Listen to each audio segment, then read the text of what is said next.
વિજયનગરમાં જય શ્રી રામના નાદ સાથે ભવ્ય શોભાયાત્રા સમગ્ર પંથક રામમય બન્યું। ગઈકાલે વિજયનગર શહેર મર્યાદા પુરુષોત્તમ ભગવાન શ્રી રામચંદ્રજીના જન્મોત્સવની ઉજવણીમાં સાક્ષાત સમાઈ ગયું હતું। વિજયનગર રામ જન્મોત્સવ સમિતિ દ્વારા આયોજિત આ ભવ્ય આયોજનમાં વહેલી સવારથી જ મોડી રાત સુધી ભક્તિનો માહોલ જોવા મળ્યો। સમગ્ર નગરમાં જય શ્રી રામના જયઘોષ સાથે શ્રદ્ધાળુઓ ઝૂમી ઉઠ્યા હતા। સવારથી શરૂ થયેલા ધાર્મિક કાર્યક્રમોમાં પરંપરાગત પ્રભાત ફેરી બાદ બપોરે રામજી મંદિર ખાતે ભગવાનની વિશેષ આરતીનું આયોજન કરાયું હતું।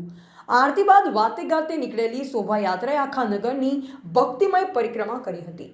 શોભાયાત્રા રામજી મંદિરથી શરૂ થઈ અંબાજી મંદિર, મુખ્ય ચોક, રાજમહેલ રોડ થઈ હરણાવ કોલોની સ્થિત હનુમાનજી મંદિર પહોંચી હતી, જ્યાં હનુમાનજીની આરતી અને પાઠ બાદ શોભાયાત્રા પુનઃ નિજ મંદિરે પરત ફરી।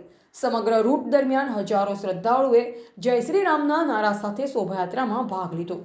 શોભાયાત્રા દરમિયાન સમગ્ર માર્ગ પર ધાર્મિક જનતા દ્વારા ઠંડા પાણીને શરબતની વ્યવસ્થા કરવામાં આવી। ખાસ કરી હરણાવ કોલોની ખાતે ભારતીય જનતા પાર્ટી વિજયનગર દ્વારા શરબત વિતરણ કરાયું હતું।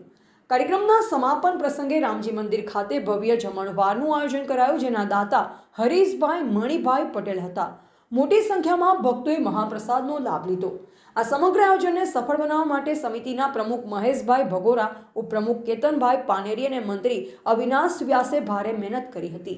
આ પ્રસંગે વિશ્વ હિન્દુ પરિષદના પ્રમુખ દિલીપભાઈ પટેલ, RSSના પ્રમુખ સુરેશભાઈ પંચાલ, વિજયસિંહ ઝાલા, ગજેન્દ્રસિંહ વંશ સહિત તાલુકાની વિશાળ જનમેદની ઉપસ્થિત રહી કોઈપણ અનિચ્છનીય ઘટના ન બને તે માટે પોલીસ તંત્ર દ્વારા ચુસ્ત બંદોબસ્ત ગોઠવવામાં આવ્યો।